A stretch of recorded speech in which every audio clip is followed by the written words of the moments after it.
Hey, my friend. So have you ever had an open book exam? These never made sense to me. How is it a test of your knowledge if you have to find the answer inside a book? To me, the only thing that proves is that you can find stuff. It's a shortcut, and it's so tempting to take shortcuts when the road ahead demands your focus, your diligence, and you have to invest yourself to reach the end. It seems like everyone in the world is looking for a shortcut, though, or an easier way out. A shortcut to getting rich, a shortcut to losing weight, to attaining a degree, everything else that would demand applying yourself. In the Christian walk, sometimes God will give us those moments when He seems to take time out of the equation so that our blessings are swift, but mostly He wants us to walk the walk without the shortcut. Shortcuts may seem to be the fastest way to a destination, but it is seldom the way God will choose for you. Think about the children of Israel. They wandered in the desert for 40 years until God had created a people that was worthy of a promised land. Think about Joseph and his journey to the promise that took him to betrayal, to a pit, to prison, and for 50 long years he waited. Of course, God could have taken him directly to the palace if He wanted, but in those 15 years, God had matured him, taught him how to trust God, how to forgive his family, how to be excellent in the lowest of places so he could serve excellently in the highest of offices. It was only then that he could say to his brothers, like he did in Genesis 45, "God sent me before you to preserve you a remnant on the earth and to keep you alive for many survivors. So it was not you that sent me here, but God. He made me a father to Pharaoh and a lord of all his house and a ruler over Egypt."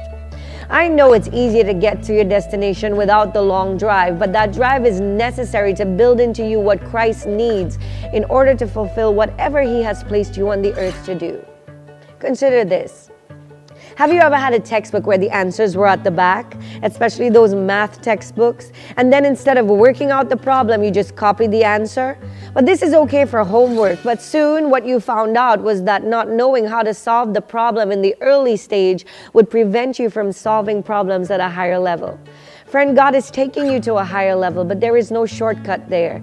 Even our Lord, when He was fasting, was tempted by the devil to take a shortcut. Satan said, "If you will bow down and worship me, I'll give you all the kingdoms of the earth." What He was inviting Jesus to do was to take a shortcut to redeeming the world back from the hand of the devil. Satan was essentially saying, if you would worship me, then they would all worship you. But our Lord was not interested in the shortcut. He knew exactly why He was here, and He knew that without the shedding of blood, sins could not be forgiven. The devil is a liar. Sometimes we want to say, well, if God loved you, He wouldn't allow you to go through this. Friend, it is God's love and His favor and His plans for you that ensure that you learn in the lower levels so you can excel in the higher levels. You not only have to prepare to rule and reign in this life, but in the greater life to come. Even when Jesus was tempted to take a shortcut and He said, "Father, if it be your will, take this cup from me," He quickly took back His request and said, "Nevertheless, not my will, but your will be done."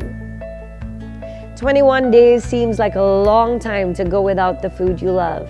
But friend, you're already on day 18. Can you believe it?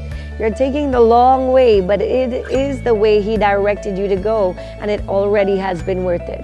The things you are gaining in the proximity of His company and His presence, even if it feels like a pit or a prison, are only preparing you for a palace. No shortcuts. And I'm taking the journey with you. I'll see you tomorrow.